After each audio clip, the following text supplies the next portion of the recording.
Welcome back to another episode of the Casey Campbell Podcast. Casey Campbell with you, of course. We are pleased to be joined by none other than Jesse Love. Of course, we'll be driving the number 20 Toyota this weekend for Venturity Motorsports in the ARCA Race race at Salem. How's it going?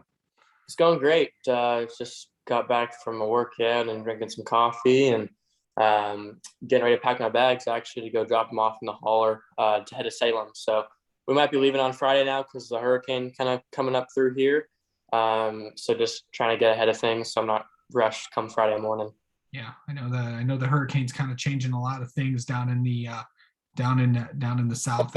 So obviously everyone's thoughts are with everybody in Florida and anybody in the hurricane. So yeah, thinking about everybody down there. Also, so going into this weekend, well, of course, you won there last year. This was your first main ARCA win. Of course, you've had several wins in ARCA. Of course, you're a two-time West Series champion.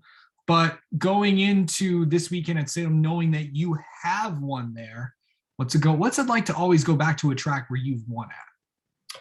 It's just definitely some added confidence. Obviously, it's more added confidence that I've already won this year in ARCA. That helps too. And last year, props, I guess I'm kind of, boosting Ty up here, but it was honestly an honor to be able to outrun Ty, on that last stage. He's somebody that I, look up to a good bit in certain ways. And it was cool to race hard against him and you come out on top. So, just, I think that gives me a lot of confidence too. I think our cars are going to be good. We made some adjustments the last pit stop last year that helped me out that we're probably going to keep in for our baseline this year. So a lot of things kind of falling together that I like how it's forming. So Salem's a tricky place. It's not often that you see repeat winners for but thankfully I know the reason why. I don't really want to say 100% on this interview, but there's reasons why that doesn't happen that I've studied a lot of film to figure out why.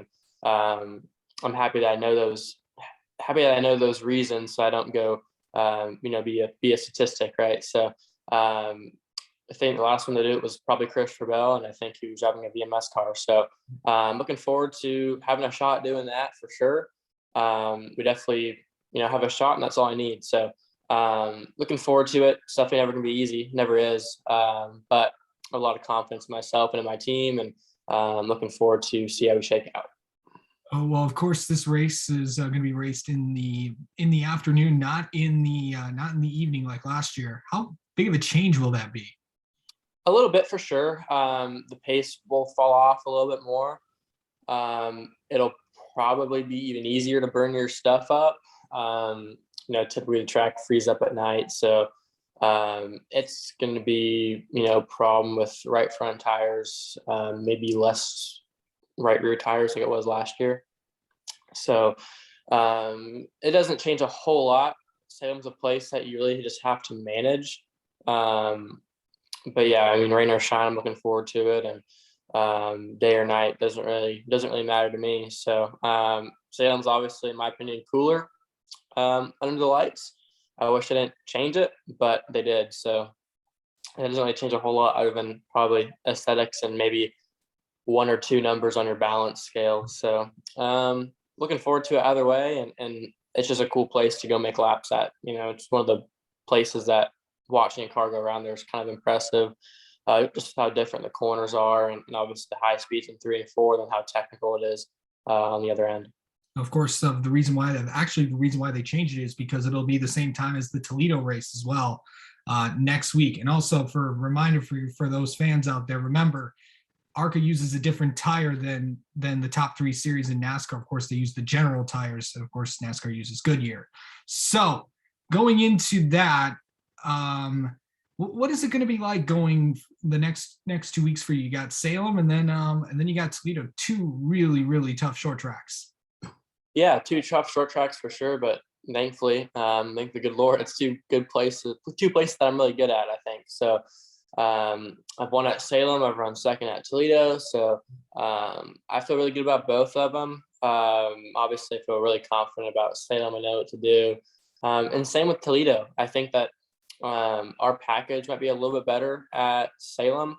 However, I'm really happy with the progress that we made on short track stuff this year. We've been a little bit behind the 18, but we've been better than the 17 historically, and the rev cars and stuff like that. So I think, I'm more looking forward to Salem, but at the same time, Toledo is obviously really cool too. It's one of the places that I enjoy racing at.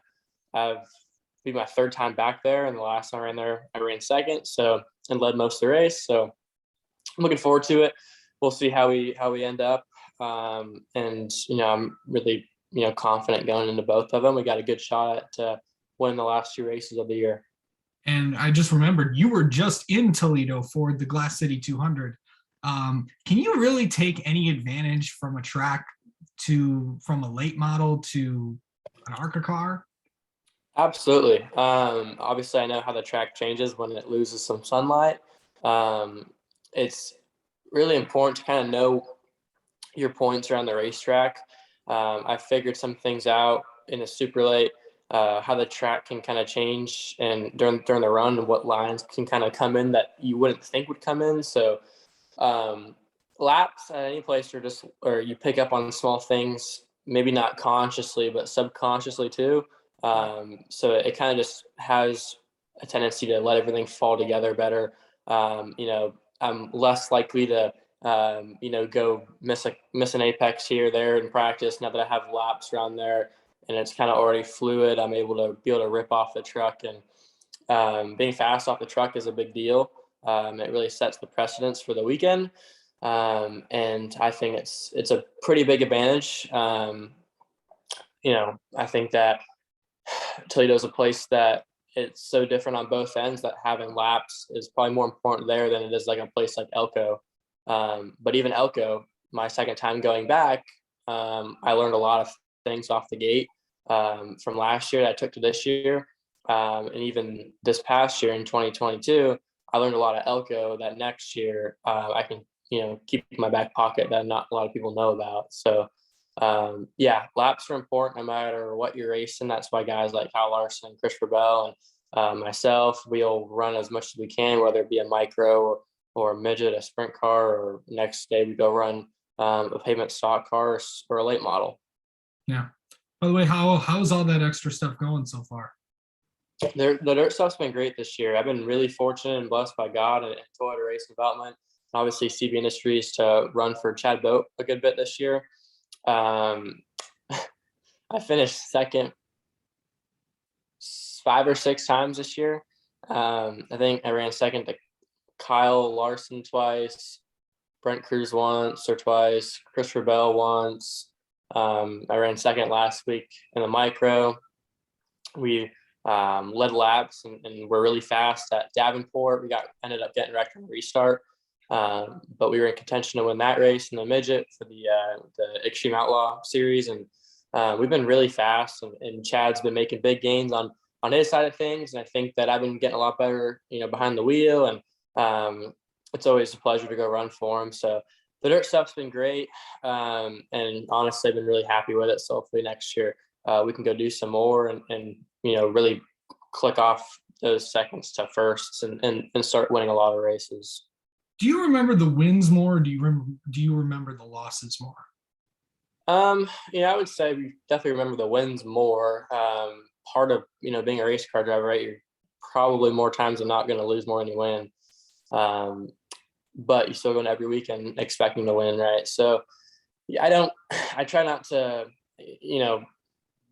mourn or whatever after a second place or a third place, even though I have, 12 podiums or something this year. I try not to, be upset about that for too long. It just doesn't really do you any good. So I don't know. I think that it's important to not let it linger. And obviously the wins you let soak in, but part of racing is kind of not letting the highs get too high or the lows get too low. So even when you win a big race, you can't let that high get too high, and then you get complacent and you think you're too good or something. You can't let the lows get too low, because then you're just down in the dumps, and then it's even harder to get out of the slump. Absolutely. And finally, last thing, what's going to take to get it done at Salem this week?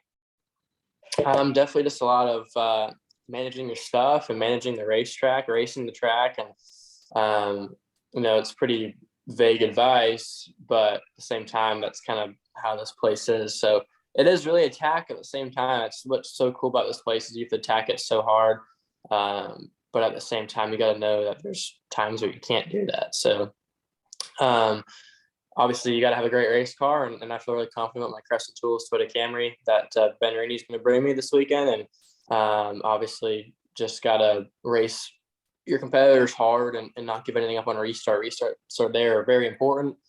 Track position, I think, is important too. Obviously I started fourth last year and won the race. But I felt like once I got out in front of Ty, I was able to kind of manage his gap, and we made our stuff a little bit better. So I was able to make him burn his stuff up too. So that's what it's all about. It's pretty similar to any other weekend, but it's definitely the ultimate racetrack. So drive your guts out, and obviously have some faith in the good Lord above to put you in a good spot. All right. Jesse Love, thank you so much for coming on and talking with us. Good luck this weekend at Salem, and see you in Toledo next week. Thanks, y'all. I appreciate it.